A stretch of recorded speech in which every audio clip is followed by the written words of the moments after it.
Mucho gusto, mi nombre es Rafael Gilberto Chávez Reyes, en efecto soy médico psiquiatra y para mí es un gusto poder compartir con ustedes un tema, son dos temas en uno.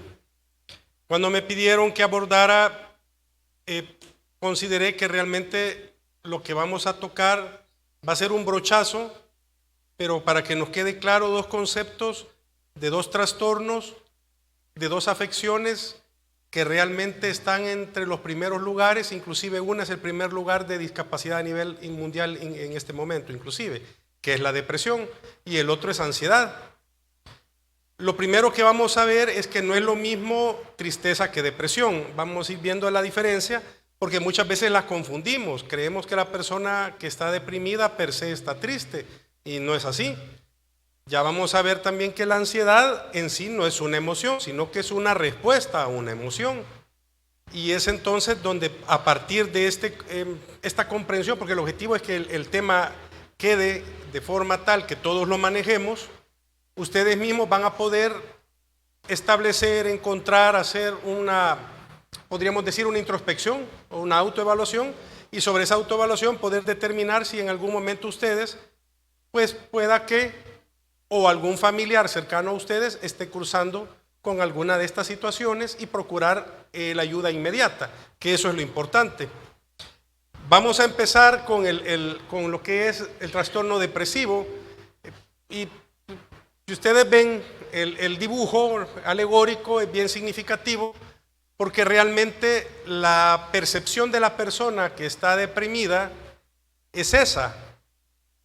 Inclusive hay personas, y eso está demostrado a nivel de los ojos, que la percepción de la captación de los colores está distorsionada, y cuando ellos dicen que ven todo gris, en efecto es más opaco. La percepción de los colores es más opaca, y es por eso que muchas personas cuando van saliendo de la depresión dicen que todo lo ven más claro. Realmente así es. Con esto les quiero decir que la depresión no solamente es un estado emocional, afecta a mí todo. Mi forma de pensar, mi forma de sentir, mi forma de actuar, mi forma de socializar, mi comer, mi dormir, mi relacionarme, afecta todo. Entonces, por eso es tan importante pues conocer un poco más acerca de estos temas. Tal vez aquí me caigo. Siempre es muy conveniente utilizar datos y cifras porque esto nos sirve para entender el impacto de estas enfermedades en la vida de las personas. Primero, la depresión, como les dije, es el trastorno mental más común que hay. No hay otro que sea más presente y, como les dije anteriormente, es la primera causa de discapacidad a nivel mundial. Hasta hace unos 10 años la primera causa eran las enfermedades coronarias, o sea, el corazón. Ya no es el corazón.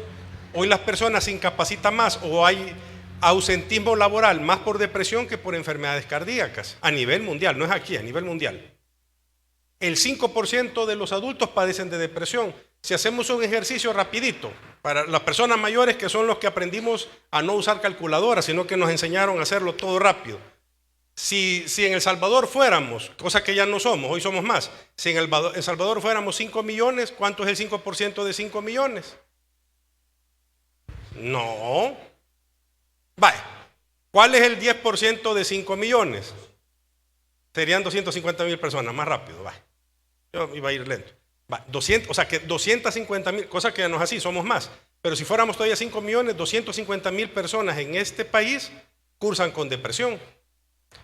No todas las personas que cursan con depresión están siendo tratadas, porque ese es otro antecedente muy importante. Un 50% es más frecuente la depresión en las mujeres que en los hombres. No es que la mitad del porcentaje que le di es mujeres, es que es más frecuente la depresión en mujer que en hombres. En todo el mundo, más del 10% de las mujeres embarazadas y que acaban de tener sus bebés cursan con depresión. Inclusive hay una patología que se llama depresión posparto. Entonces, eso es otro elemento muy importante. Cada año, y este es un dato que es realmente muy subrepticio con respecto al suicidio, porque la OMS todavía hace 5 años establecía un promedio de 800,000 muertes. pero realmente ese dato es engañoso y se estima que por lo menos 1 millón de personas se suicidan al año a nivel mundial. O sea, es una cantidad. Y el suicidio no es sine qua non de depresión, pero sí puede estar presente en una persona con un trastorno depresivo, que quede claro. O sea, no todo depresivo se suicida, pero sí un buen porcentaje de personas que se suicidan cursan con depresión. Por eso es importante hacer esa relación.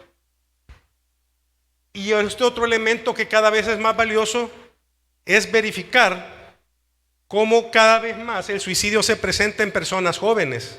Y es por eso que tenemos que un grupo tan joven como de 15 a 29 años es la cuarta causa de muerte, el suicidio. En un grupo joven, aquellos que tenemos hijos, yo tengo 3 hijos, el mayor tiene 21, o sea, ya está ahí, el segundo tiene 13, ya va para ahí. Entonces, como padres, aquellos que somos o que somos responsables de menores de edad, tenemos que tomar en cuenta. Y si somos jóvenes, pues los que son, perdón, tan jovencitos, también tienen que valorar esto. Lo que les decía sobre la depresión que puede llevar al suicidio, no necesariamente. Y lo más importante aún, la depresión tiene tratamiento. No es algo que necesariamente va a terminar con la vida de la persona. La depresión tiene tratamiento. No necesariamente es farmacológico, porque esa es otra cosa. No necesariamente son pastillas. El abordaje terapéutico en la depresión es bien holístico, es bien completo, incluyendo precisamente la espiritualidad, religiosidad, ¿cómo se llama? La red social de apoyo, es decir, las relaciones interpersonales, el uso del tiempo libre. Todos esos elementos abonan de forma positiva para tratar, cosa que vamos a ver más adelante. Como les decía, la depresión no es simplemente un estado de ánimo bajo. La tristeza es eso. La tristeza es básicamente una emoción secundaria a un estímulo. Un estímulo que es doloroso emocionalmente hablando. El más fácil de poder describir es una pérdida. Levante la mano quien nunca ha perdido. Quien nunca ha perdido. Nadie levantó la mano. ¿Por qué? Porque todos hemos perdido alguna vez. Hemos perdido las llaves, hemos perdido trabajo, hemos perdido pareja, hemos perdido amigos, hemos perdido carros, hemos perdido casa, hemos perdido familiares también por fallecimiento. Pérdida no solo es por muerte. Yo conozco personas que sus hijos migran y eso es una pérdida. ¿Por qué es una pérdida? Porque ya no lo tengo conmigo. Mi hijo mayor no está aquí ya. Yo sufrí cuando se fue. Sí puedo hablar con él, pero a mí no me sirve abrazar el celular, les voy a decir. Entonces es una pérdida. Entonces las pérdidas conllevan normalmente un bajo de nuestro ánimo baja. Eso es tristeza. Pero la tristeza es como reactiva, también es situacional y es autolimitada. Es decir, ese estímulo, una vez yo lo sé manejar o se presenta un estímulo positivo que me favorece, entonces yo puedo recuperarme de mi tristeza. Eso es normal. Pero una depresión es una enfermedad. Ahí está. Y eso es lo importante que entendamos. La depresión es una enfermedad, no es un estado de ánimo. La tristeza, pero un tipo de tristeza que ya les voy a decir, es el componente de la depresión, pero no es tristeza sola. La tristeza es un estado de ánimo.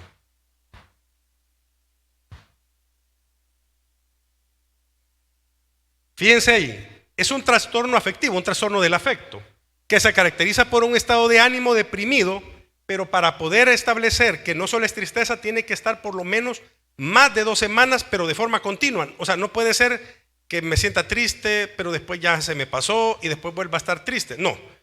No salgo de esa tristeza. Esa tristeza desde que me levanto hasta que me duermo y aún dormido me acompaña. 2 semanas seguidas de esa tristeza sin que nada me saque de ella. Ese es un criterio para establecer que es un trastorno depresivo. Pero aparte de eso se dan otros elementos con los cuales hacemos el diagnóstico o nos aproximamos a él. El otro es la pérdida de motivación. La persona con depresión se desmotiva. Desmotivar es pierdo las ganas. Pierdo las ganas de comer, pierdo las ganas de ir a la iglesia, pierdo las ganas de hablar, pierdo las ganas de trabajar, pierdo las ganas de estar con mi pareja, pierdo las ganas de lo que ustedes quieran, pero pierdo las ganas. Eso es una desmotivación, que también se le llama dinamia. El otro elemento que es muy importante es que la persona con depresión pierde sentido de vida. No hay algo que me ate, no hay algo que yo lo disfrute, no hay algo que le sienta gozo, inclusive a las cosas tan cotidianas como ejemplo las pupusas. ¿A quién no le gustan las pupusas? A la mayoría nos encantan. A mí me encantan las pupusas. Pero de repente me estoy comiendo la pupusa y siento que estoy comiendo papel, y no es porque está mal hecha, sino porque yo no le siento sabor. Eso se le llama anedonia, la pérdida de la capacidad de sentir disfrute, gozo o placer. Y el otro elemento es la energía. La energía es la pérdida de esa energía vital. Es un cansancio físico y mental. Es una forma de describirlo, es un cansancio físico y mental. Entonces, cuando tenemos esos elementos que les acabo de mencionar, una dinamia, una anergia, una anedonia y una tristeza patológica, es decir, una tristeza que no tiene una razón de ser, simplemente estoy triste. Y no hay nada que me digan positivo que me saque de esa tristeza. Eso es una depresión, diferente de una tristeza. La depresión se puede acompañar también de otros síntomas, que quede claro. Se puede acompañar de alteraciones en los hábitos, como el sueño. Antes se consideraba que lo que sucedía es que se daba insomnio. No necesariamente. Hay personas que su depresión y pasan dormidas todo el día. Y muchas veces decimos que son unos grandes haraganes. Y no es eso. Otras personas cursan con pérdida del apetito. Pero hay personas que no dejan de comer en la depresión, fíjense. No dejan de comer. O sea, lo que hay es alteración de los hábitos. Eso es lo que hay. Pueden haber también síntomas físicos. Y los latinos somos altamente somatizadores. Los dos sistemas o órganos con los que más somatizamos son cabeza e intestino. En otras palabras, o nos dan las grandes colitis, o nos da diarrea, nos da estreñimiento, o sufrimos de grandes dolores de cabeza. O sea, aquella expresión de la esposa que le dice al esposo, vos sos mi dolor de cabeza, no es tan falsa. Porque es una somatización, ¿verdad? Es decir, una expresión somática o corporal de una emoción. Entonces, en la depresión pueden haber precisamente expresiones físicas de esa emoción o ese conflicto emocional que yo estoy manejando en ese momento. Hay depresiones agitadas. Es que la gente tiene la noción que la depresión es la dama de las camelias, es decir, estoy acostado y no me levanto. No. Hay personas depresivas que van a andar corriendo, saltando, brincando, sonriéndoles inclusive. Personas que les van a decir que todo está bien, pero esas son máscaras. Así se les denomina, máscaras. Pero en el fondo esa persona está sufriendo. Es bien difícil. Muchas veces hay familias que nunca detectaron la depresión porque vieron a la persona funcional. ¿Verdad? Por eso es que a veces no hablamos. Ese es un gran error que se comete en la familia, dejar de hablarnos. Más ahora con eso del teléfono. Yo siempre cuento esta experiencia. Yo cuando solo tenía a mi hijo mayor, que estaba chiquito, él es bien gustoso, solo le gustaba ir a comer a La Pampa y del volcán. Entonces, una vez que fuimos, estábamos los tres con mi esposa y a mí me llamó la atención ver en otra mesa, igual, un trío, papá, mamá y el hijo, pero cada uno estaba con la pantalla. Nunca los vi hablar, los vi comer. No sé ni cómo comían, pero los vi comer. Pero cada uno tenía el teléfono enfrente. Interactuaron con el teléfono, pero nunca interactuaron con el que tenían enfrente o a la par. Y ese es un gran problema cada vez más en todos nosotros, pero también en la juventud. Dejamos que a nuestros hijos los críe una pantalla y perdemos el contacto con ellos. Entonces, esa es una situación que también hay que tomar muy en cuenta. ¿Cuáles son las causas concomitantes o cuáles son las causas de la depresión? La depresión es multifactorial, las causas. No hay una sola. Hay factores genéticos, es decir, en efecto, venir de una familia donde hay alta expresividad emocional y han sucedido casos de depresión favorece que yo pueda padecer de depresión, pero no es único y exclusivo. Porque también como los seres humanos aprendemos por modelaje, es decir, yo aprendí a sujetarme las cintas de los zapatos viendo a mi papá y aprendí muchos de los comportamientos favorables o desfavorables de mis padres, y eso así es, todos hacemos porque todos copiamos y después adaptamos lo que vemos en ellos. Entonces también la depresión es algo que podemos, solo que es inconsciente, que la introyectamos. Es decir, si en mi familia Yo veo que ante los problemas, los comportamientos tienden a ser, digámoslo así, depresivos. Entonces yo aprendo que esa es una forma de comportarme. Es como la violencia se introyecta en la familia a partir de modelaje. Yo vi violencia, reproduzco violencia, sea que yo la lleve a cabo o que yo la permita, es lo mismo. Pues así es más o menos la depresión. Entonces están esos factores, están factores también neurofisiológicos, unos neurotransmisores, que por eso es que se dan medicamentos. Los medicamentos no se dan solo porque sí, solo para cobrarlos, sino porque definitivamente hay un desequilibrio en una sustancia en el cerebro que ayudan a que las neuronas, que son las células del mismo, se comuniquen, que están en cantidad insuficiente, y los medicamentos favorecen que esas cantidades lleguen a niveles adecuados.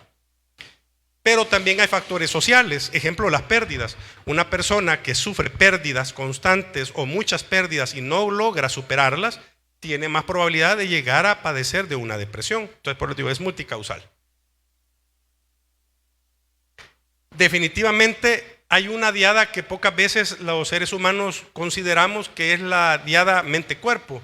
Casi siempre separamos, creemos que nos enfocamos mucho en la salud física, el ejercicio y todo eso es magnífico, pero pocas veces alimentamos también la mente.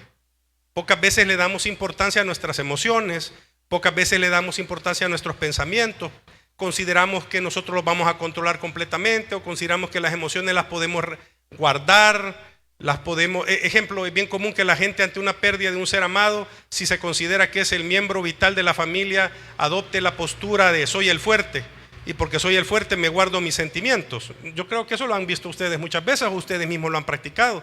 Pero ¿qué sucede cuando guardo mis sentimientos? Cuando yo guardo mi tristeza, cuando yo guardo mi ira, ¿qué sucede con esa tristeza y qué sucede con esa ira? ¿Saben ustedes qué sucede con eso? ¿Para dónde se va?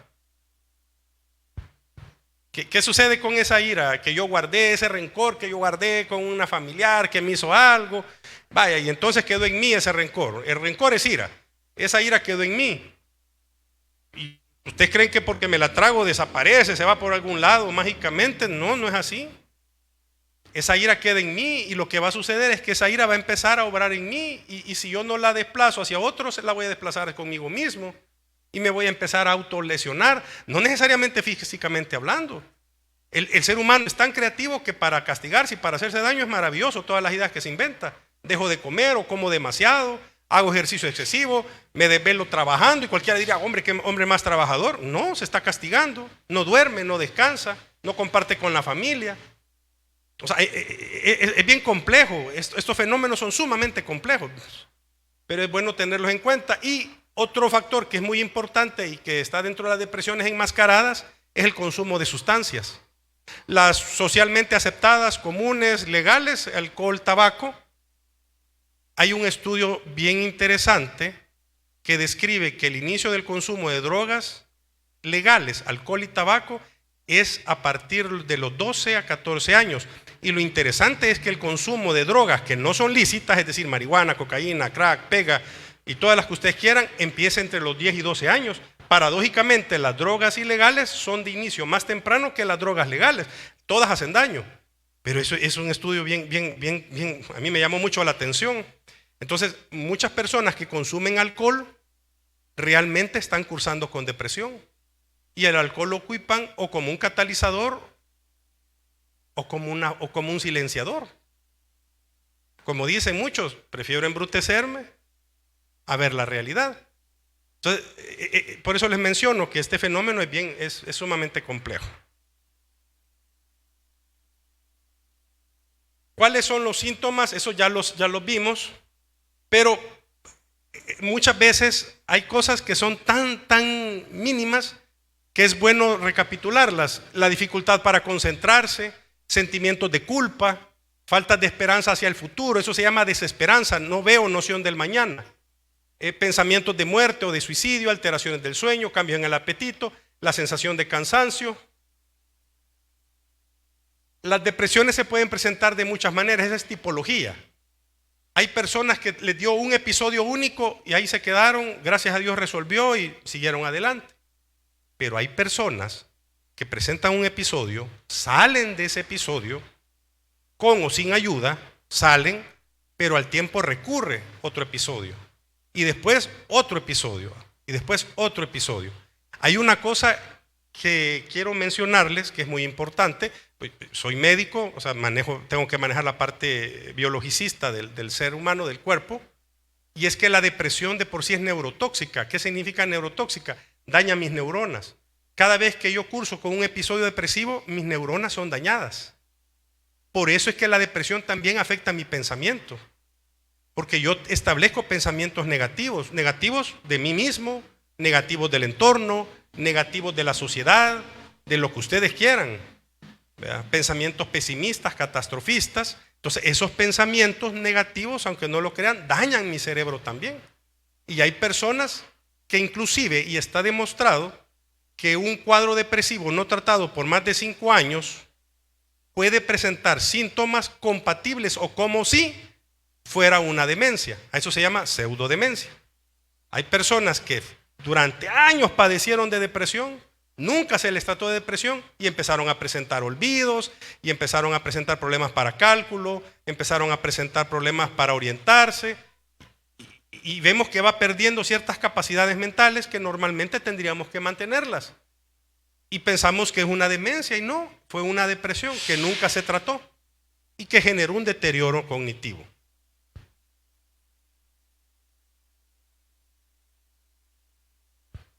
¿Cuál es el curso de la depresión?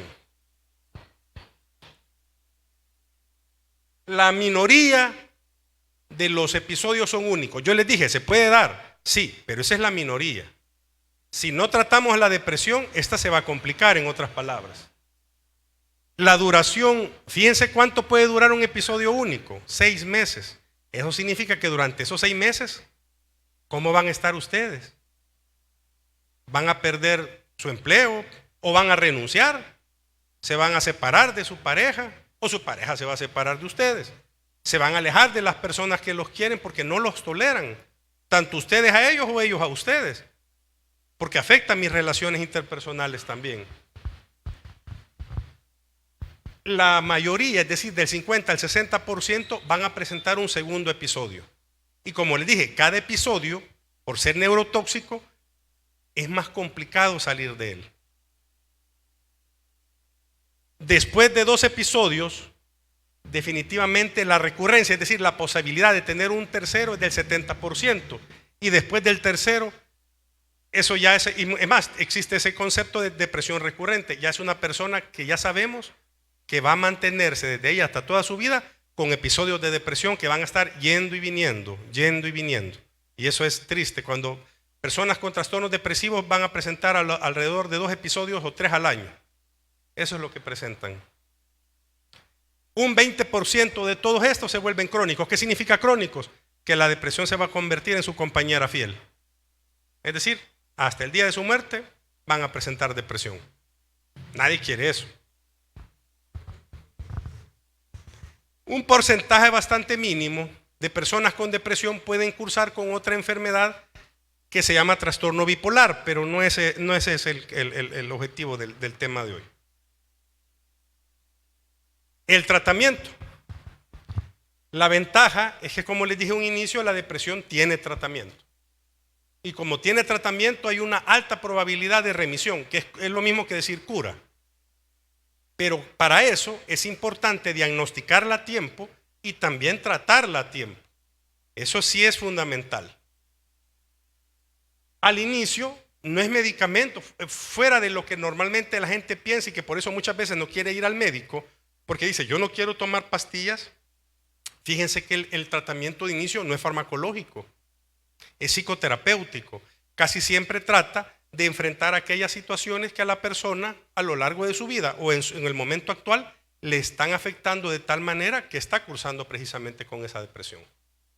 Una pérdida puede ser que no la logró superar. Entonces, ¿qué tenemos que trabajar? No la pastilla, tenemos que trabajar con la persona, superar precisamente el duelo.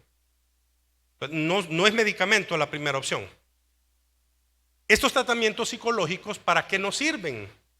Nos sirven para establecer nuevas formas de pensar. ¿Qué significa nuevas formas de pensar? Yo no sé si ustedes alguna vez, igual, esto más que todos los mayores son quienes más lo hicimos porque no teníamos tanto pantalla, no. Jugábamos con lo que podíamos, era bien chivo. Hasta con piedras jugaban. Vaya. Yo jugaba. ¿Quién jugó alguna vez con rollos de papel higiénico? Cuando sacaba el papel y se quedaba el rollo para jugar de pirata. Yo jugué de piratas. Vaya. Si ustedes hacen esto, se van a dar cuenta que el campo visual se disminuye bastante. Es decir, dejan de ver, pierden la vista panorámica y solamente ven una porción limitada de lo que es el espectro visual. Pues la depresión causa eso. La depresión causa que su capacidad para valorar la realidad se disminuye a solamente ver el problema. Si ustedes solamente ven el problema y el problema lo es todo, ¿se imaginan la angustia que es eso entonces? O sea, si el problema es que perdí a un ser querido y solamente veo la pérdida, no voy a ver que tengo familia, no voy a ver que tengo trabajo, no voy a ver que tengo iglesia, no van a ver que tengo todo, porque yo solamente veo la pérdida y lo único que está para mí es la pérdida y no hay nada más. Esa visión en túnel es donde precisamente el ejercicio psicoterapéutico hace efecto, en el sentido de procurar que la persona expanda su campo visual y se permita a sí misma, además de sufrir el dolor de la pérdida, porque no se trata de no sufrirlo, hay que sufrir el dolor de la pérdida, pero también reparar que hay otros factores, otros elementos, personas, redes sociales, etcétera, que me están o que me pueden favorecer. Y eso es un punto muy importante trabajar, principalmente cuando hay duelo, porque cuando hay duelo, no sé si se han percatado ustedes, cuando han sufrido la muerte de un ser familiar, el tiempo uno percibe que se detiene, o uno quiere que el tiempo se detenga, porque al percibir eso es como querer, yo lo digo así, arañar a la persona que se quede conmigo. Eso no se puede, pero yo estoy luchando con eso, porque yo no quiero perder a la persona. El aceptar que la persona ya no está conmigo no es fácil, tanto así que fíjense que cuando se trata del pesar, después de la pérdida, tiene dos etapas, el pesar de muerte y el pesar de vida. El pesar de muerte dura 40 días, un número cabalístico. Son 40 días que mi cerebro necesita o mi mente necesita procesar la pérdida física, es decir, que ya no lo voy a ver, escuchar, sentir, tocar, etcétera, etcétera, etcétera. Imaginen cuántos días necesita mi cerebro para procesar eso.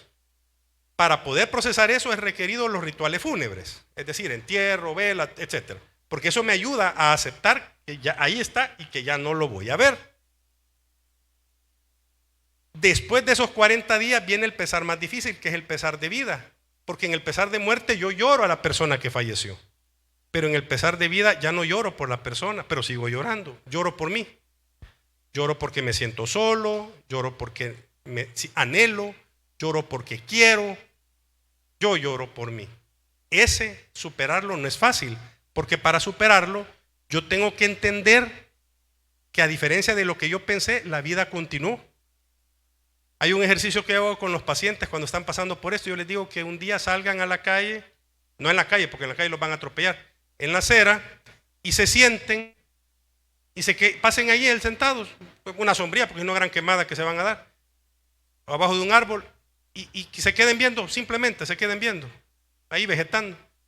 Cuando los vuelvo a ver les pregunto qué vieron, y sí, vi que el vecino salió a trabajar, vi que regresó después al mediodía, vi que el chucho de la colonia se fue a ladrar, vi que la niña Tanchita abrió la tienda, y empiezan a escribir todo lo que vieron. Y yo les digo, ¿qué se detuvo durante todo este tiempo que usted estuvo mal?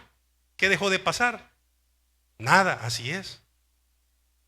Eso es bien doloroso y nos causa hasta enojo, pero la vida no se detiene. Cuando somos capaces de procesar eso y decidir continuar con la vida, ahí es cuando empezamos el proceso de superación de las pérdidas.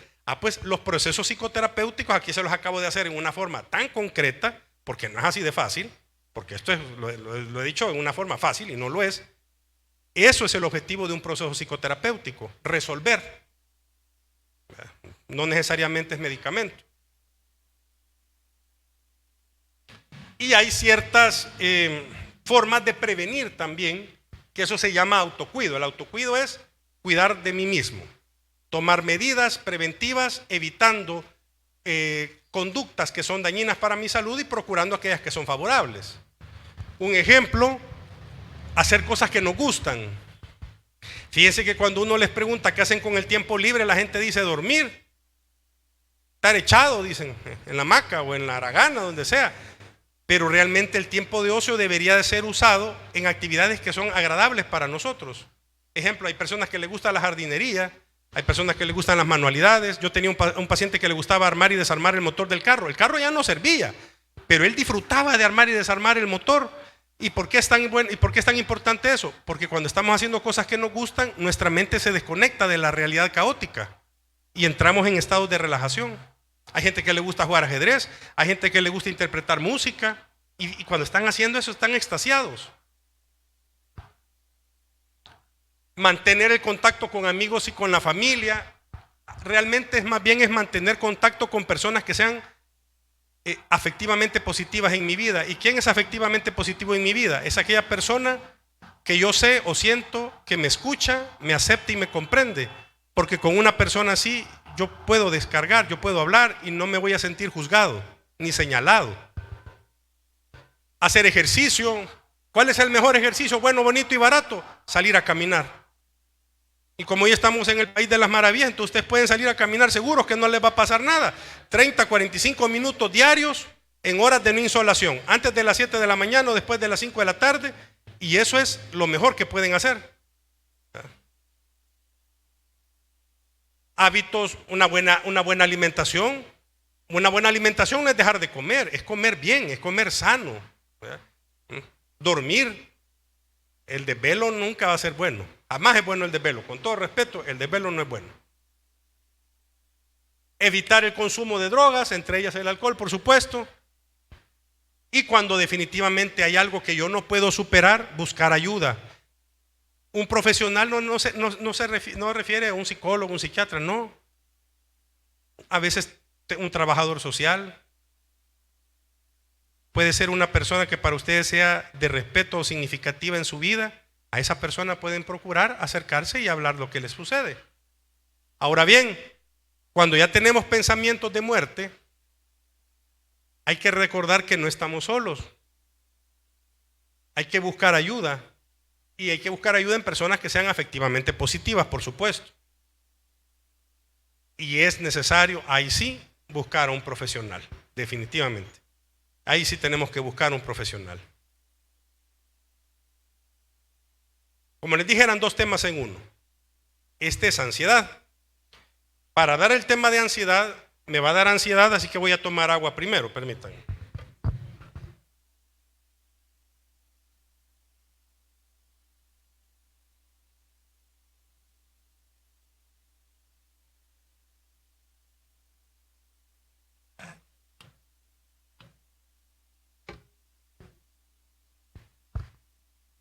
Como les dije, la ansiedad no es una emoción.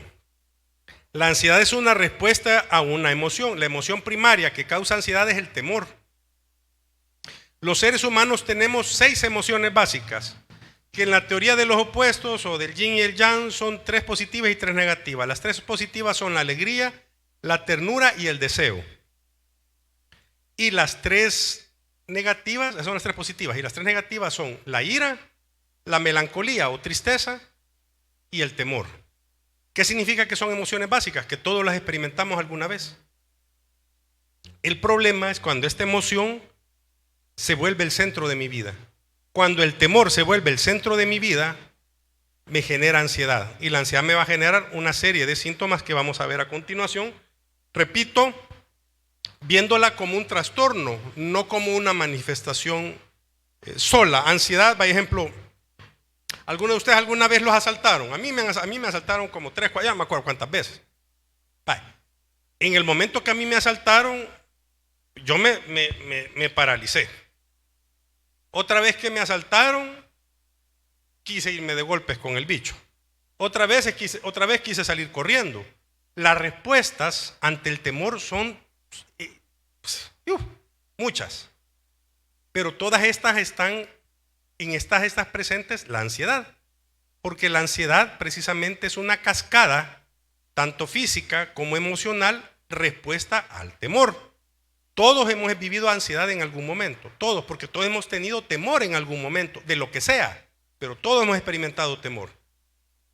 Entonces, Ya vamos a ver la diferencia igual, así como lo vimos, depresión, tristeza, de lo que es un trastorno de ansiedad, de experimentar ansiedad, porque todos la hemos experimentado alguna vez. ¿Qué es entonces la ansiedad? Miedo, temor, inquietud. El temor es la causa.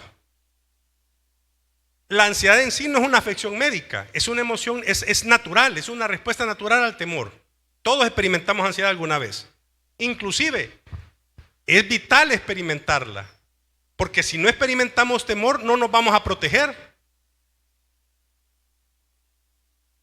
¿Quién de chiquito alguna vez se quemó? ¿En la cocina, con una plancha? ¿Alguno de ustedes?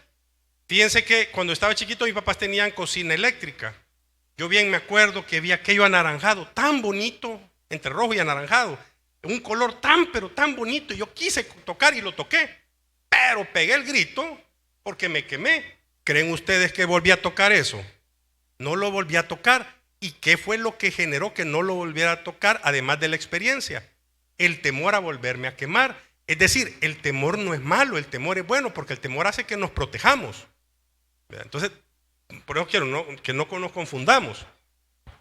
El temor ayuda a enfrentar situaciones, porque me voy a cuidar, ¿verdad? Me voy a proteger o voy a proteger a las personas que están conmigo.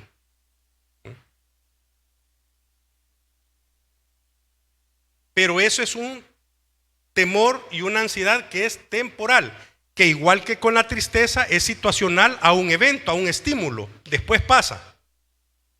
Después pasa. ¿Qué son entonces los trastornos de ansiedad? Los trastornos de ansiedad, a diferencia de la ansiedad que requiere un estímulo, los trastornos de ansiedad no requieren un estímulo. Es decir, yo puedo estar sentado, puedo estar con mi familia, puedo estar acostado. Hay gente que está acostada y de repente experimentan todas las sensaciones que en este momento se las voy a compartir, propia de la ansiedad. Los trastornos de ansiedad tienen 3 grandes grupos de síntomas con los que hacemos diagnóstico, que son la tensión emocional, la tensión física y los síntomas vegetativos. La tensión emocional es la sensación de desesperación, angustia, de perder el control, de muerte inminente, hasta de volverse loco, como dicen. Eso es ansiedad, esa es tensión emocional. La tensión física es contracción muscular. Mis músculos se ponen duros, tiesos. ¿No han escuchado que hay gente que dice, los cordones, doctor, se me hicieron cordones? Es porque literalmente se les... una gran contracción. Y como músculo tenemos en todo el cuerpo, me puede doler todo el cuerpo, me puede doler la cabeza, el cuello, la espalda, cualquiera. Me pueden dar los famosos tics. Todo eso es muscular, tensión muscular. Los síntomas vegetativos que están relacionados con una descarga de adrenalina impresionante, porque la adrenalina es la que se dispara a nivel cerebral, y por eso son los medicamentos para mantener estable esta adrenalina, va a generar síntomas que van desde visión borrosa, resequedad de boca, sensación de un nudo en la garganta o que los están ahorcando o ahogando, opresión de pecho, taquicardia o palpitaciones, temblor o sensación de temblor, una sensación de sudor helado en las manos y en los pies, piernas aguadas o sensaciones de mareo. Imaginen todo lo que experimenta esa persona. Y esa persona, imagínense, un dolor en el pecho, ¿qué voy a pensar? Que tengo un infarto. Y la gente llega, miren, es impresionante la cantidad que llega, personas que llegan a las emergencias de cualquier centro de salud diciendo que tienen un infarto, les toman el electrocardiograma, les mandan exámenes y todo está normal. ¿Y qué es? Es una crisis de angustia. Es una crisis de angustia. Entonces, esos son los síntomas que son los que van a definir lo que son los trastornos de ansiedad. ¿Cuándo es que sufrimos trastornos de ansiedad? Sufrimos cuando esa respuesta que ya dijimos que es normal ante una situación esperada de amenaza, que es temor, se sobredimensiona. Y a diferencia del temor situacional que es provocado y que como es provocado, a mí me asaltaron después que llevaron el dinero y se fueron. Después empecé a mandarlos a todos lugares, a los señores, y después pues, seguí con mi vida. Duró un tiempo. Pero en el trastorno de ansiedad, como es una respuesta exagerada, sobredimensionada, y no hay algo que la provoque, yo permanezco en un estado así. Imagínense los síntomas que les dije, mantenerlos 1, 2, 3, 4 semanas. Eso es desesperante. La gente no duerme.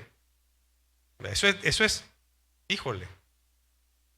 Y por supuesto, todos esos síntomas van a afectar mi desenvolvimiento en todas las actividades de mi vida cotidiana, mi trabajo, mis relaciones interpersonales, mi dormir, mi comer, etc.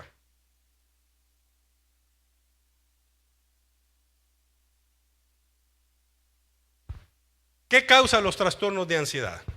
Es igual que la depresión. Es multicausal. Pero aquí hay un elemento muy importante y es el concepto de estrés. El estrés, la gente lo confunde porque la palabra estrés no es negativa.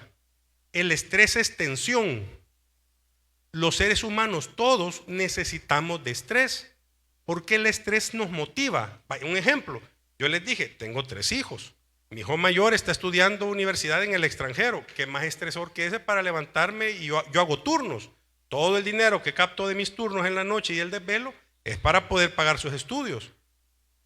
Ese estresor, porque es un estresor, es el que me motiva a estarme desvelando, lo que no es sano, porque no es sano, pero lo hago motivado a que mi hijo esté estudiando. Es un estresor, porque lo es. Entonces, todos tenemos estresores, pero los estresores no es que sean malos, porque nos motivan. El problema es cuando mi respuesta, es decir, la forma en la que yo manejo el estrés, no es suficiente para el impacto que éste provoca en mí.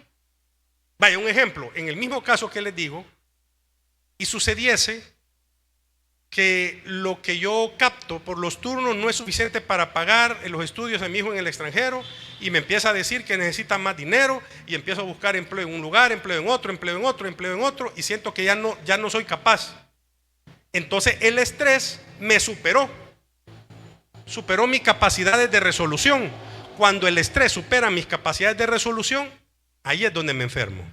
A ese estrés se le llama distrés. ¿Es el estrés malo o el estrés negativo? El distrés, con D, distrés. Entonces, es el distrés el que me va a enfermar. El estrés no, el estrés es normal. Todos vivimos estrés. Si no tuviéramos estrés, seríamos casi autómatas, o sería aburrida la vida. ¿Quiénes están en riesgo de tener trastornos de ansiedad? En primer lugar,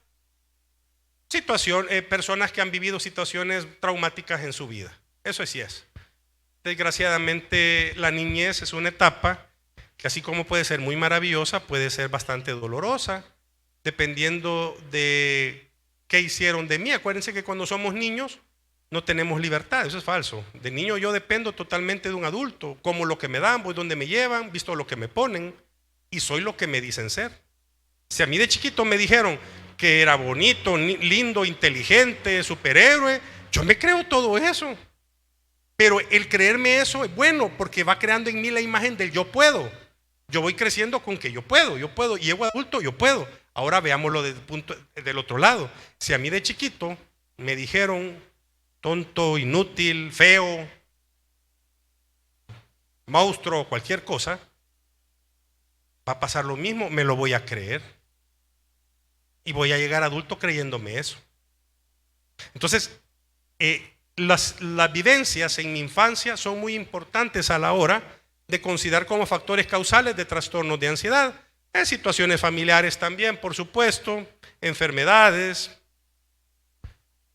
Los síntomas de ansiedad, yo ya se los dije, y estos síntomas son causados precisamente por una descarga adrenérgica que va a ser todo un efecto cascada y manifestaciones como las que les mencioné hace un momento. ¿Cómo tratamos la ansiedad? Porque igual, repito, no todo es medicamento. Yo, si se dan cuenta, no les he hablado de medicinas.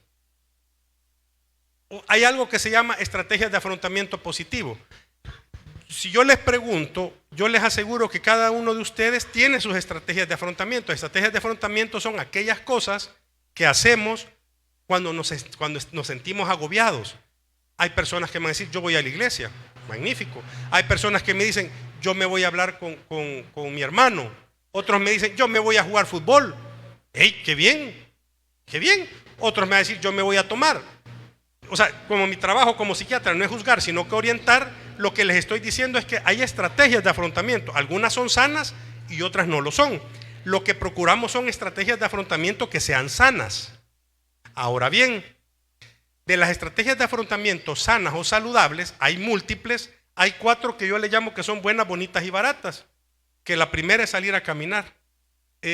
Normalmente se sugiere hacer caminatas de 30 a 45 minutos sobre plano. Esto es plano. Sobre plano, no en bajadas ni en subidas. Con ropa cómoda y en horas de no insolación. Antes de las 7 o después de antes de las 7 de la mañana o después de las 5:30 de la tarde. Al mismo tiempo que caminan, respiraciones profundas, eso relaja. No les digo cierren los ojos cuando caminen porque se van a ir a dar en la madre. Es que se relajan demasiado, van a cerrar los párpados. Otra es la que les mencioné, hacer en su casa actividades que les sean placenteras. Platicar, como les dije, con personas afectivamente positivas y fortalecer la espiritualidad. Fortalecer la espiritualidad relaja definitivamente. Relaja bastante. Entonces, estas estrategias de afrontamiento positivo son precisamente parte de un tratamiento holístico, combinado, complementario en lo que son los trastornos de ansiedad. Aprender a controlar el estrés, es decir, aprender a ser resolutivos. Muchas veces vemos el problema y no nos damos cuenta que nos enfrascamos en tanto el ver el problema que perdimos la oportunidad de ver diferentes soluciones. O cometemos el error de querer hacer siempre lo mismo esperando una respuesta diferente, y eso es algo errático totalmente. Tenemos que procurar fortalecer la red social de apoyo. La red social de apoyo son mi pareja, familia, gente del trabajo, la sociedad, sociedades, iglesia, vecinos, amigos o grupos a los que pertenezco. Tengo que tratar de fortalecer esos lazos porque eso me va a favorecer también. El uso del tiempo libre, como les dije, es muy importante. Buscar autorrealizarnos. Y los medicamentos van después. Hay que prevenir definitivamente. ¿Cómo prevenimos los trastornos de ansiedad? Bueno, reduciendo los estimulantes. Se considera que después de las 3 de la tarde no tendríamos que tomar ni alcohol, café, chocolate, gaseosas o bebidas que tengan dulce o edulcorante.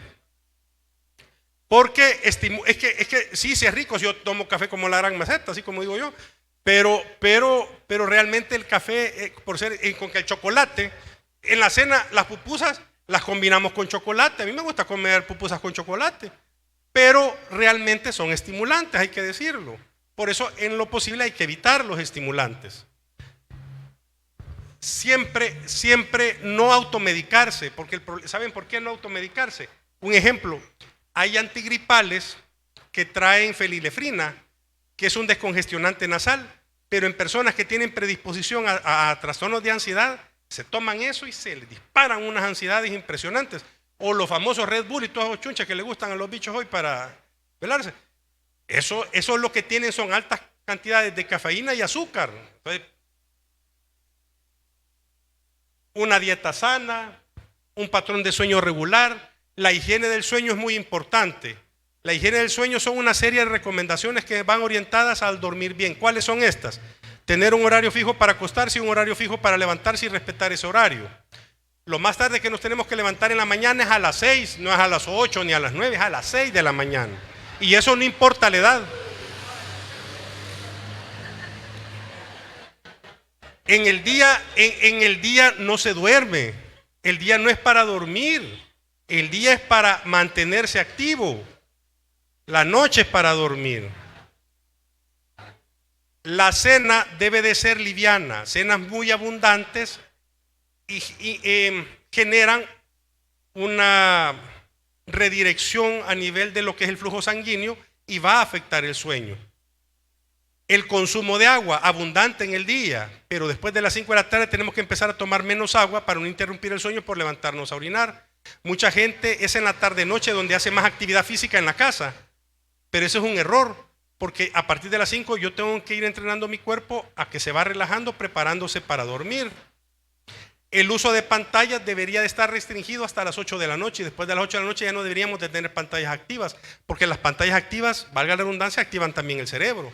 Y es por eso que también donde dormimos no tendríamos que tener luz. El cerebro, nosotros tenemos que dormir en total oscuridad porque el cerebro descansa en oscuridad, no en luz. Entonces, eso es muy importante también. Después desde las 3 de la tarde, evitar, como le dije, los estimulantes. Y otra cosa que también es muy importante es hacer caminatas entre 5:30 y 6, lo que les dije anteriormente, porque eso relaja.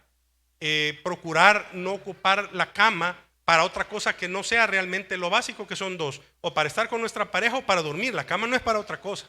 La cama no es para leer, no es para comer, no es para recibir visitas. Hay gente que la cama la ocupa de sala. Vení, te platiquemos, y ahí se van a platicar. Hoy en día que hay gente que trabaja desde la casa, trabaja en la cama. No, o sea, cuando yo hago eso, desnaturalizo, distorsiono la razón de ser del tálamo, del lugar de descanso. Entonces, y lo ideal es estar lo más sin poder conciliar el sueño 15 minutos. Si a los 15 minutos no me dormí, yo no me quedo pensando cosas en la cama. Me tengo que levantar, irme a otra estancia dentro de mi hogar a dos cosas: o a escuchar música relajante, que normalmente pues es música instrumental, o lectura. Con todo el respeto, a veces los pacientes me dicen Biblia. Fíjense que en Biblia lo ideal es lectura recreativa. Recreativa es poemas, cuentos, fábulas o leyendas. Pero personas que me dicen que quieren leer la Biblia, yo les digo el Cantar de los Cantares, aquellos que lo leen, porque básicamente son poemas. Entonces, la cuestión es que la lectura no tiene que ser reflexiva, tiene que ser una lectura light, o sea, una lectura que lo que haga es ponerme en un estado de relajación para dormirme. Entonces, yo casi siempre, ejemplo, las fábulas son bien bonitas, las de Esopo, al menos los que ya tenemos años leímos las fábulas de Esopo, son bien bonitas. Cuentos de Barro, aquellos que leímos cuentos de Barro, son literatura que muy bonita. Entonces eso pues es la higiene del sueño.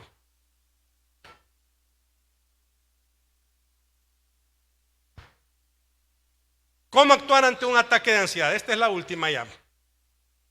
Detectar cuando inicia el ataque. O sea, uno aprende a conocerse. Yo tengo que conocer qué me está pasando. Porque si yo ya sé lo que es un trastorno de ansiedad, lo primero que me voy a decir: esto no es un infarto, no me voy a morir, estoy teniendo un ataque de ansiedad. Por supuesto, si lo padezco, si es primera vez que me da un dolor, hombre, sí voy a ir a pasar consulta, ¿verdad? No me voy a estar ahí. Relajemos nuestro cuerpo, hacemos ejercicios de relajación, de respiración. Hay un ejercicio de respiración bien fácil, que es 4-4-6, que es inspirar profundo, 4 segundos, mentalmente 4 segundos, mantener el aire otros 4 segundos, pero acá, en la panza, y después expirar por la boca contando mentalmente 6 segundos. Hacer ciclos de 10 respiraciones así está demostrado que relaja, disminuye frecuencia cardíaca, disminuye tensión arterial y por lo tanto disminuye ansiedad. Los ejercicios de respiración, eso que ven en las caricaturas de ponerse una bolsa y taparse nariz y boca y respirar, sí ayuda el CO2, el dióxido de carbono. Por supuesto, no me tengo que quedar ahí, porque si me quedo ahí, no solo me relajo, sino que no me muero, sino que más bien me desmayo. No me voy a morir, pero me puedo desmayar. Distraer la mente, ¿verdad? Lo que ya les mencioné, con cosas que sean agradables, y procurar ser ustedes. Fíjense que aquí hay una situación bien interesante. Muchas veces las personas entramos en angustia por aquella fantasía y la necesidad de control. Hay muchos seres humanos que necesitan tener el control de todo. La verdad es que no lo tenemos. No tenemos el control sobre nada de lo que nos rodea. No tenemos el control sobre nuestros hijos, sobre el clima, sobre el trabajo, sobre la pareja. No tenemos control. Es peor, no tenemos control sobre nosotros mismos. Yo lo digo de esta manera: soy médico y me enfermo, ahí ando con mi sinusitis. Soy psiquiatra y no tengo un botón para apagar mi ira, mi temor o mi tristeza. Oye, entonces ¿qué inútil soy? No, porque si me pongo a pensar, igual que cada uno de ustedes, todos tenemos la capacidad para tener total dominio, poder y control de nuestras decisiones. Yo no puedo controlar mis emociones, pero sí puedo decidir qué voy a hacer con ellas, cómo voy a actuar. Entonces, cuando yo aprendo a tomar el control de lo que sí puedo y dejo de querer tener control sobre lo que no lo tengo, entonces yo adopto una forma de ser adulta, responsable y sana. Eso sería todo. Muchas gracias. No sé si tienen alguna. No sé si alguien tiene preguntas, dicen. ¿Alguien se anima a Pillón? ¿Tuya o de la red? Tuya, va.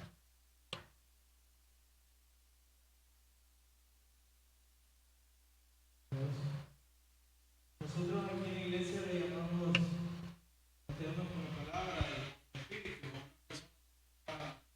constantemente metiéndose con Dios, leyendo la Biblia, buscando al Señor en todos los aspectos posibles. Y mi pregunta ¿es posible superar la depresión solamente con fe y espiritualidad? Le voy a contestar de esta manera. Yo soy un hombre de ciencia, pero también soy un hombre de fe. Entonces lo que le puedo decir es que hay un refrán bien sabio que dice, bien dicen que, perdón, primero voy a decir el refrán, a Dios rogando y con el mazo dando. ¿Qué implica ese refrán? Implica que yo como ser humano, desde mis capacidades y mis limitaciones, voy a hacer todo lo posible para superar una situación. Si yo solo no puedo, voy a buscar ayuda, por supuesto. Tengo que tener fe, pero no me puedo sentar solamente a esperar que me den. Yo también tengo que actuar. Esa es la respuesta que le puedo dar. ¿Alguien más, hermanitos, hermanitas? Tan claro quedó el tema. Pregunten, siervos, Se durmieron, sin por miedo, eso sí, no hay preguntas. sin ansiedad, pregunte. Michelle. Doctor, ¿qué sugiere usted cuando una persona se acerca a uno ya con pensamientos diciendo que tiene ganas de matarse?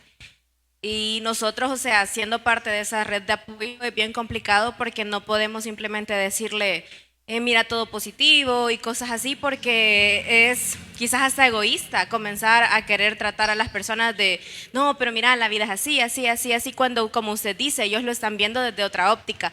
Entonces, lo pregunto porque hace poco me sucedió eso, o sea, viene una persona y me dice, mira, estoy muy deprimida, tengo estos pensamientos, y pues yo trato como de no dejarla sola, pero ¿qué hago? O sea, ¿qué más le digo aparte, o sea, de la espiritualidad? Porque aquí no estoy tocando tema espiritual, sino puro de lo que usted nos acaba de dar. ¿Qué sugiere que hagamos con las personas que ya tienen esos pensamientos y pues nosotros no somos profesionales en el área, pero sí somos parte de la red de apoyo? Fíjense que en la medicina existe lo que se llama el secreto profesional. El secreto profesional es que todo lo que ustedes me dicen queda entre usted y yo. Pero hay algo, en el secreto profesional se rompe ante dos situaciones, ideas suicidas o ideas homicidas. ¿Qué significa esto? Que una idea suicida es una urgencia. Ante una idea suicida, yo tengo que tener claro que yo no tengo capacidad de hacer que la persona deje de pensar eso. Es lo primero. Nadie tiene el poder de cambiar el pensar del otro. Yo no tengo ese poder. Primero quitarme esa fantasía, porque el problema de esa fantasía es que puedo creer que porque algo que yo le diga, la persona va a estar bien, y no es así. La persona me puede decir, sí, gracias, y después se va a matar.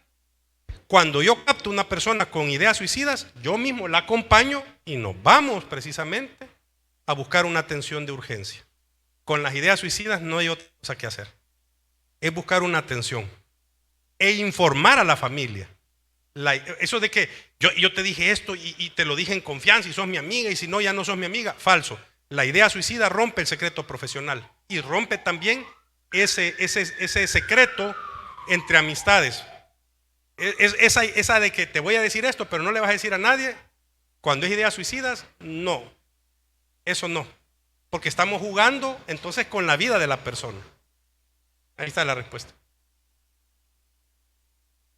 Pastor Mario, luego el pastor Sergio y luego mi hermana Ana. Buenas tardes, doctor. Yo tengo una duda porque en realidad nosotros reaccionamos a estímulos, ¿verdad? Todos. Del entorno. Uh-huh. Y cuando el entorno se vuelve violento, una realidad que está golpeando, que creo que lo que, por ejemplo, el pastor hablaba de la contracultura.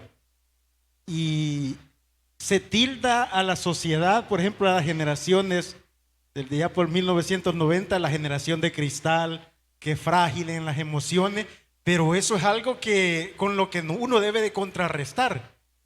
decía, nosotros crecimos y pues sí, nos hicieron bullying y ahora el bullying en las escuelas es dañino para el joven, tanto así que no quieren ir a la escuela, ¿verdad? Entonces, contrarrestar desde esa parte, y me enfoco en las comunidades que son de bajos recursos, que son las que viven y sienten eso del entorno golpeante. ¿Cómo contrarrestar? O sea, desde la parte preventiva a esas comunidades. ¿Hay métodos, hay? Muy buena pregunta. En primer lugar, fíjense que el año pasado, en el Seguro Social estuvimos hubo un evento sobre suicidio y tuvimos la oportunidad de que compartieran con nosotros personas conocedoras del tema de otros países. Una psicóloga argentina, me encantó lo que dijo, precisamente habló de la generación de cristal, pero la reflexión de ella fue muy buena y dijo, para que exista una generación de cristal, es que hubiera un padre de algodón, dice. No nos juzgamos a los jóvenes y a los niños por ser, eso tiene un nombre, se le llama hiperempático, es decir, que absorben las emociones en una forma mucho más intensa, pero no nos ponemos a pensar que a eso favorecimos muchas veces nosotros mismos de adultos, con aquella noción, no quiero que mi hijo sufra lo mismo que yo, o B, si quiero a mi hijo le voy a dar todo lo que yo no tuve. Entonces, en primer lugar, tenemos que entender que a nivel generacional no podemos separarnos y no podemos decir, no podemos culpar a un grupo, en este caso un grupo etario, de los males o de su forma de percibir la realidad, porque de alguna manera nosotros mismos participamos en esa forma de percibir, fíjense. Y dando respuesta a su pregunta, porque eso me llamó la atención, muy interesante, sí, para hacer eso tenemos que fortalecer la sociedad. Y si vamos a fortalecerlas, porque es preventivo su pregunta, si vamos a fortalecer la sociedad, ¿a dónde tenemos que trabajar? En la familia. Ahí tenemos que trabajar. Lo primero que tenemos que trabajar y fortalecer son los vínculos familiares, la comunicación, que es algo que se está perdiendo. La comunicación entre padres e hijos, o entre los padres también se pierde la comunicación, o se pierde la comunicación entre los hijos. Fortalezcamos los lazos, los vínculos familiares, y yo les aseguro que con eso estamos haciendo bastante ya, porque sí estamos previniendo. Una familia que está unida, una familia en la cual hay confianza y se dicen los problemas y se ventilan los problemas, no se callan, se ventilan, es más probable que la misma familia procure resolverlos apoyándose unos en otros que ignorando esos problemas y después buscando culpables. Entonces, yo pienso que si vamos a hablar de prevención hay que trabajar a nivel familiar. Eso siempre va a ser así. Buenas tardes, doctor. Quería consultarle cómo nosotros desde la pastoral podemos orientar a ciertas personas que caen en situaciones de ansiedad y que por lo general en algunos casos que yo he tratado desde la pastoral observo una conducta muchas veces inestable en la vida de la persona, en el campo laboral, en lo emocional, en lo sentimental, y por lo general veo un carácter irritable, y por estas manifestaciones que a veces las personas me las han expresado, tanto en lo laboral como en lo familiar, y generalmente pues se vuelve a veces una situación estática, crónica, como usted la planteaba. En algunos casos pues yo he tratado situaciones así, pero en algunos momentos uno siente que como que topa, ¿verdad? Ya no haya más que poder guiar a la persona. Quisiera ahí su consejo que pueda sumar al trabajo que ya venimos haciendo. Fíjese que yo trabajé 15 años, antes de trabajar en el hospital donde actualmente estoy, trabajé 15 años en Sonsonate. Y a mí si algo me gustó fue en más de una ocasión ver que quien llevaba al paciente era un religioso. Y me gustó mucho porque primero esa idea o noción de separar lo humano, lo espiritual, como les dije, no, los seres humanos somos mente, somos cuerpo, somos espíritus, todo está unido. Entonces, ¿qué hacer cuando usted atiende o recibe una persona que tiene tal grado de disfunción? Porque lo que usted me está hablando es ya una disfunción. La persona no funciona a nivel social, no funciona a nivel laboral. Eso ya se escapa de la capacidad resolutiva de un apoyo, de un consejo, de una orientación.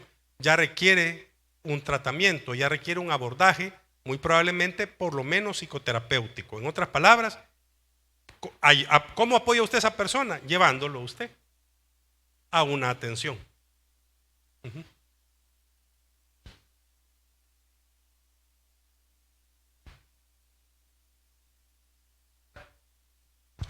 Mi consulta es, aquí en el país, ¿dónde sería el lugar idóneo para llevar a esa persona? Que nosotros vemos que está en esa crisis, se aconseja, se trata de apoyar, de ayudar, pero sinceramente no se puede. Con gusto. Si la persona tiene derecho al seguro social, la pueden llevar, si es emergencia, al Hospital Policlínico Arce, que está por el nuevo Hospital Rosales, maravilloso y grande que están haciendo. Si es, ¿cómo se llama? Si es una persona que no tiene derecho al seguro social, la mayoría de las unidades de salud, ejemplo, aquí cerca tienen la Tlacat, no, la San Miguelito. Es que yo estoy con el seguro. Es la San Miguelito, que es hasta acá, ¿verdad? Sí. La San Miguelito tiene psicólogo. O sea, los centros de salud del MinSal, la mayoría cuentan con psicología. En emergencia se puede llevar. Es que de emergencias usted la puede llevar a cualquier hospital. De emergencia la puede llevar a cualquier hospital. Pero también hay unidades de salud del Ministerio de Salud, que es nacional. La mayoría cuentan con psicólogos. Por lo menos una vez yo estaba con una persona que no se sentía bien. Hay un número para supuestamente consejería, pero uno llama. Pero esa es orientación, se lo digo porque yo atiendo a veces llamadas cuando tengo turno y yo les aclaro a las personas que esa no es una consulta, porque establecer una consulta telefónica es de riesgo, sí, tanto para mí, porque es una responsabilidad que yo no puedo asumir porque no tengo a la persona, como a la persona misma que no va a lograr dimensionar qué es lo que está aconteciendo. Bueno. Normalmente ahí orientamos, inclusive yo ya he recibido llamadas de personas que tienen idea suicida y no estoy queriendo abordar, le estoy diciendo trasládese al centro de salud más cercano, le pregunto si tienen algún familiar cercano, sí, le pedimos que se apoye en el familiar y que el familiar lo lleve a un centro de salud. Vale, gracias.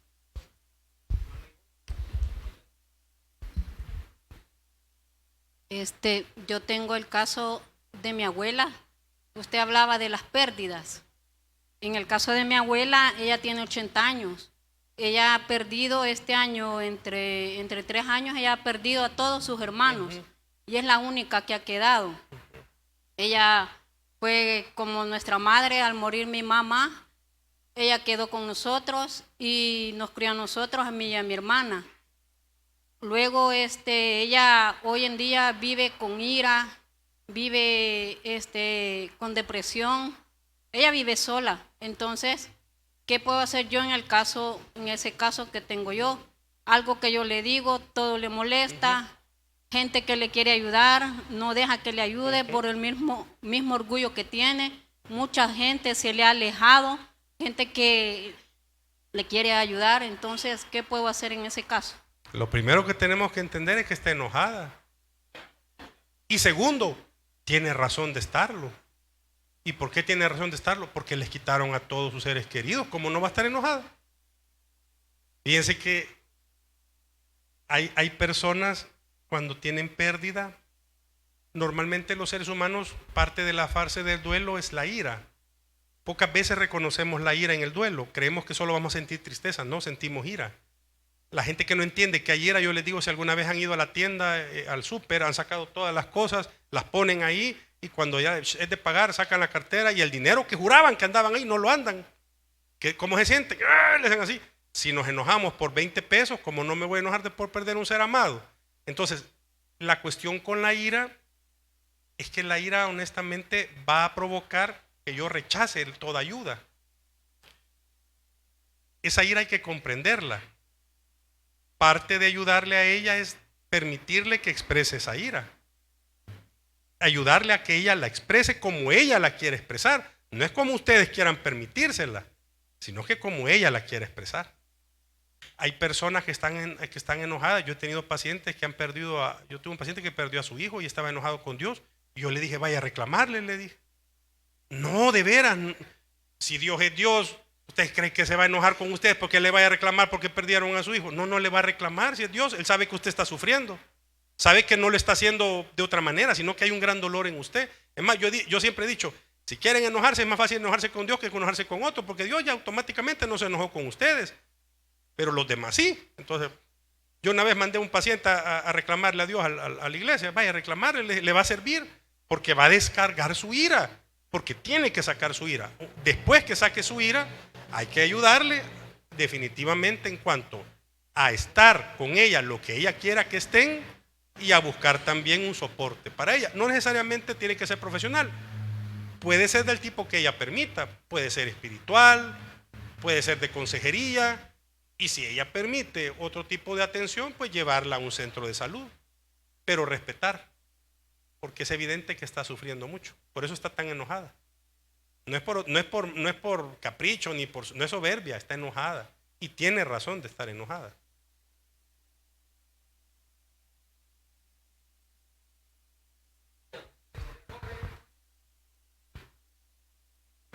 Ellos son los que están diciendo.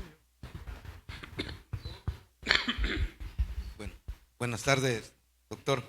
Fíjese que yo quería llegar a un punto que es bien, en mi vida personal pasó así, va.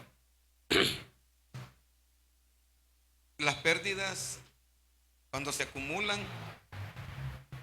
yo llegué a un momento en cual perdí a mi padre primero, de ahí a la siguiente persona que fue que me ayudó, me dio trabajo, pero igual fue en un lapso del 80 al 86, y mi tercer pérdida fue mi primer hijo.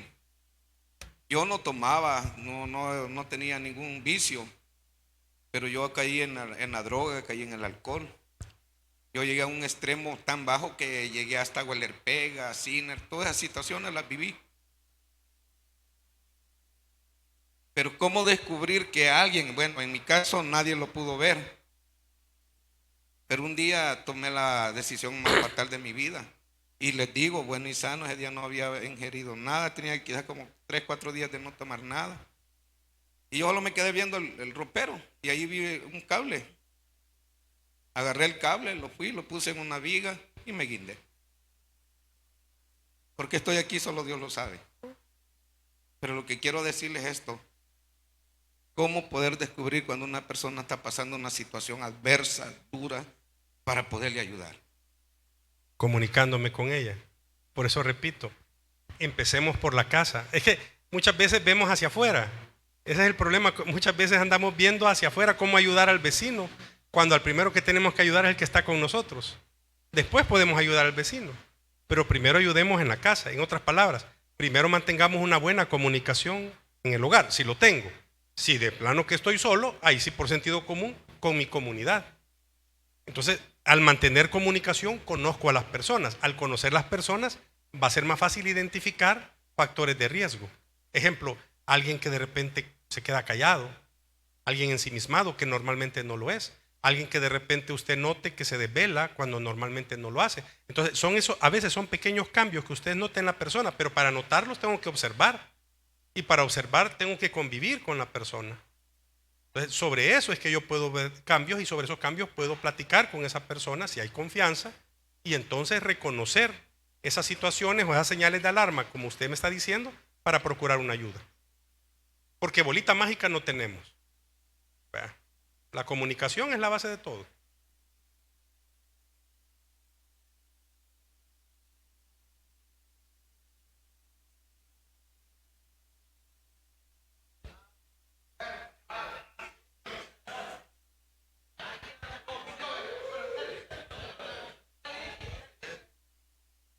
Vaya, mi pregunta, doctor, es, nosotros trabajamos con la niñez.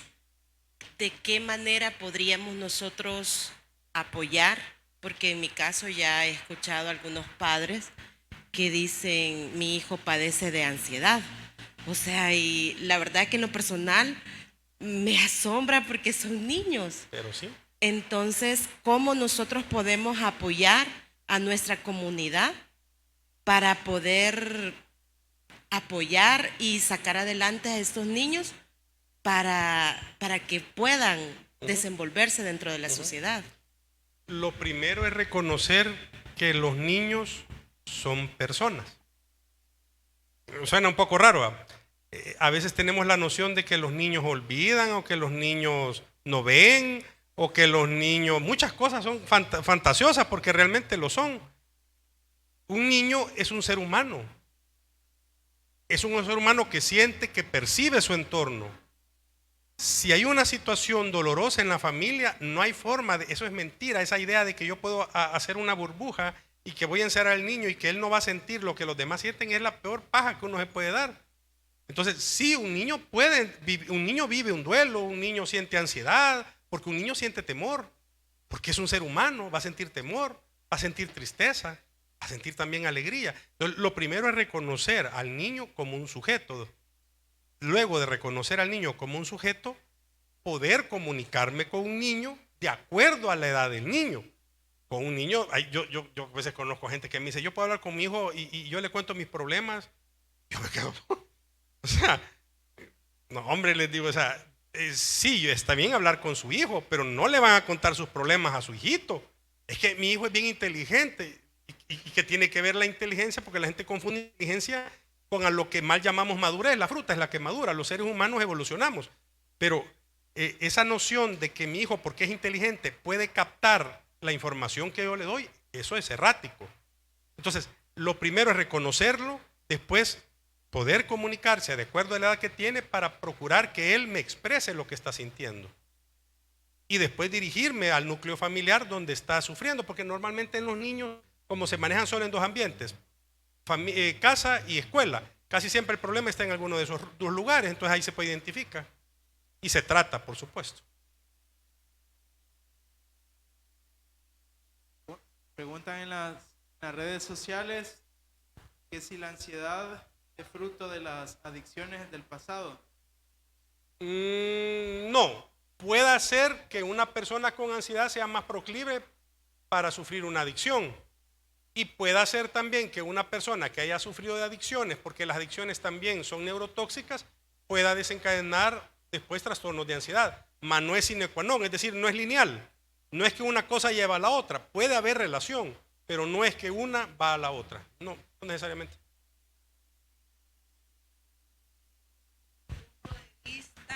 Su punto de vista sobre las redes sociales en estos dos temas. Vale, en primer lugar, les voy a hablar con propiedad. Como padre, les voy a hablar en este momento. Yo a mi hijo, a mi hijo mayor, le di el teléfono hasta que cumplió 18 años. Pero eso yo. No estoy diciendo que van a criar como crío yo. Los seres humanos criamos de dos maneras, como nos criaron y como creemos que hay que criar. Eso a veces es una combinación fatal. Pero en teoría procuramos lo mejor para nuestros hijos. Si sabemos que las redes sociales están inundadas de tantas cosas, lo mejor es control parental. El control parental no es el control que nosotros le damos al teléfono, es estar pendiente de lo que nuestros hijos ven. Yo veía lo que mi hijo veía. Y eso dicen, ¿es ser metido? No, no es ser metido, es ser cuidadoso. Eso es uno. Dos, el problema con las redes sociales, como están totalmente, como decimos, globalizadas, es que yo puedo estar aquí, puedo estar hablando con alguien que está en Australia. El problema es que con el que estoy hablando en Australia, que me dice que es un adolescente, posiblemente no es un adolescente, puede ser un adulto. Entonces, por eso es tan necesario, vuelvo a repetir nuevamente, la comunicación en la familia y no pasar metidos en las pantallas. Y otra cosa, lo más que tienen que estar las personas en estas pantallas, más si son niños o adolescentes, son 2 horas, de las 24 horas, 2 horas. Eso es lo más. Así, 2 horas, y aquí le voy a caer mal al bicho, sí. 2 horas y nada más. ¿Verdad? Nada más. Y control parental. Así. Práctico. Como soy yo para hablar. Muy bien, agradecemos al doctor con un fuerte aplauso, iglesia.